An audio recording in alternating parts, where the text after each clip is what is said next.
अब आते हैं कुछ कुछ खास बातों पे। वो खास बातें क्या है? वो खास बातें ये है कभी कभार सवाल में वो क्या कर देता है, आपको 2 लोन दे देगा। मैं आपको जरा समझाता हूँ। सवाल में वो क्या करेगा, आपको दे देगा 2 लोन की एडजस्टमेंट दे देगा। लाइक आपको लिखेगा लोन और यहाँ लिख देगा 10,000 और यहाँ लिख देगा 8,000 और इंटरेस्ट रेट है 10%। सवाल लोन की ओपनिंग फिगर कितनी दी हुई है? 10,000 और लोन की क्लोजिंग फिगर कितनी दी हुई है? 8,000। ठीक है, हमने कोई 2,000 रुपए का लोन अदा कर दिया, हमने 2,000 रुपए की इंस्टॉलमेंट क्या कर दी? पे ऑफ कर दी। ठीक है, मसला ये कि इंटरेस्ट किस पे लगाऊंगा? कुछ बताया नहीं उसने, बैंक में कुछ लिखा नहीं हुआ कि हमने कितना इंटरेस्ट पे किया है। तो ये जो परसेंटेज है मैं किस पे अप्लाई करूंगा? 10,000 पे The या फिर 10,000. 8,000 पे? जी बेटा, कुछ भी नहीं बताया क्वेश्चन The में कि 10. जो मैंने इंस्टॉलमेंट पे की थी ये मैंने कब पे की, क्वेश्चन में नहीं बताया। तो मैं इंटरेस्ट रेट किस पे लगाऊंगा? ये कोई गाइस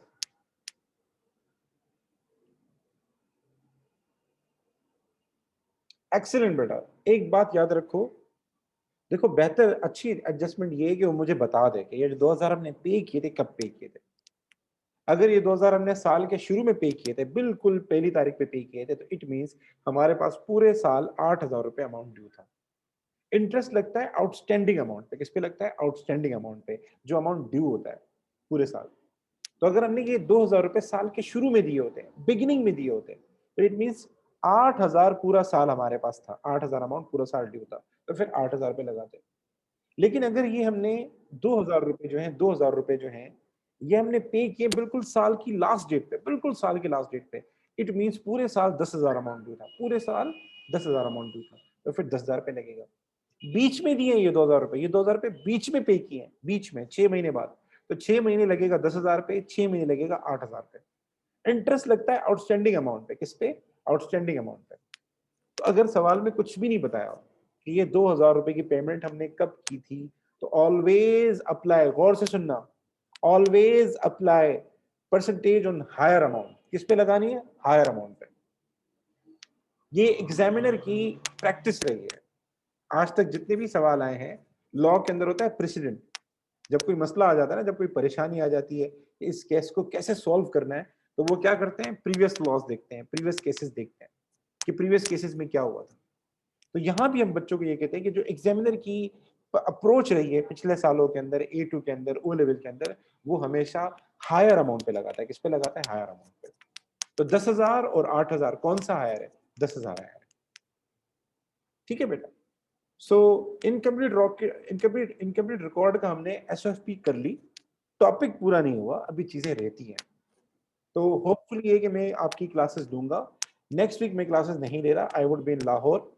मैं लाहौर हूँगा, ठीक है ना। स्पिरिचुअल लर्निंग के लिए जा रहा हूँ वहाँ पे, रिलीजियस लर्निंग के लिए जा रहा हूँ वहाँ पे। तो मैं लाहौर हूँ। माशाल्लाह सर, माशाल्लाह सर. माशाल्लाह। जज़ाकल्लाह। सो मैं स्पिरिचुअल लर्निंग के लिए वहाँ जा रहा हूँ। अल्लाह ताला हमें हिदायत दे, अच्छा इंसान बनाए। सो क्या नाम है, आमीन। मैं ये कर लूंगा, मैं आप लोगों के लिए ये फेवर कर लेता हूँ कि वेडनेसडे के दिन सुबह में क्लास रख लूंगा एक्स्ट्रा। ठीक है, यहाँ कुछ सवाल हैं जिसमें आपको क्यूरीज रेज होंगी, मार्कअप मार्जिन में नहीं कराया, ठीक है, तो मुझे करवाना है।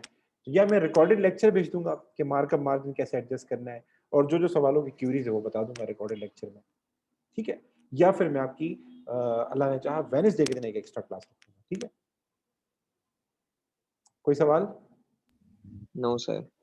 कुछ भी नहीं पूछना? ठीक है। सो मैं आपको होमवर्क बता देता हूँ, आप होमवर्क कर लीजिएगा। ये वाला सवाल तो हमारा हो गया, इकबाल वाला ना। ये शॉन के नाम से एक सवाल है, पहले मैं देख लूँ इसमें क्या एडजस्टमेंट्स हैं। सर इसकी इनकम स्टेटमेंट बना ली मैंने। यार ये ट्राई कर लो, शॉन वाला सवाल तो हो जाएगा। Yes sir. इसके जितने सवाल पीछे हो चुके हैं उनकी भी एसएफपी बना दो। जितने सवाल पीछे हो चुके हैं आपके, लाइक शीट सर 1, पीछे 2 हुए हैं। हाँ 2 सवाल थे, उसकी एसएफपी बना लो। ठीक है, क्वेश्चन 1 की मैंने बना दी, क्वेश्चन 2 की एसएफपी बना लो। क्वेश्चन 3 देख लेता हूँ। सर 1 मिनट, SOFP दिखा है, स्क्रीनशॉट ले लूं? ठीक है, मैं इसके आंसर्स भेजे ग्रुप में बेटा। बस ख्याल करना है ओके आपको, sir. Cash and cash equivalent में ख्याल करना है आपने, कैश एंड कैश इक्विवेलेंट में ख्याल करना है आपने, और कैश एंड कैश इक्विवेलेंट के अलावा ड्राइंग में ख्याल करना है, कैपिटल में ख्याल करना है, ये 3 आइटम होते हैं जहां थोड़ा सा आप विजिलेंट रहना है, विजिलेंट रहना है। ठीक है बेटा? ओके बेटा, थैंक यू बेटा मुदस्सिर बेटा, हम ऐसा जरूर करेंगे इंशाल्लाह। अच्छा जी, तो क्वेश्चन 3 आपका होमवर्क है, ओ सॉरी क्वेश्चन 2 आपका होमवर्क है, क्वेश्चन नंबर 3 आपका होमवर्क है। क्वेश्चन 3 ट्राई कर लीजिएगा, नहीं हो मैं बैठा हूँ, मुझे याद दिला सकते हैं। क्वेश्चन 4 आप ट्राई मत कीजिएगा, ठीक है? क्वेश्चन 4 आप ट्राई मत कीजिएगा, आप क्वेश्चन 3 तक कर लें, इनकम स्टेटमेंट भी, एसओएफपी भी, और मुझे बता दें ट्यूसडे को कि सर हमने ये सवाल कर लिए, फिर मैं एक क्लास रख के आपको आगे की चीजें बताऊंगा। आगे अभी नहीं करनी, अभी रहता है हमारा मार्कअप रहता है, मार्जिन रहता है, और इनकम स्टेटमेंट की कुछ एडजस्टमेंट्स रहती है हमारी। ठीक है बेटा, अल्लाह हाफिज, दुआ में याद, जज़ाकल्लाह।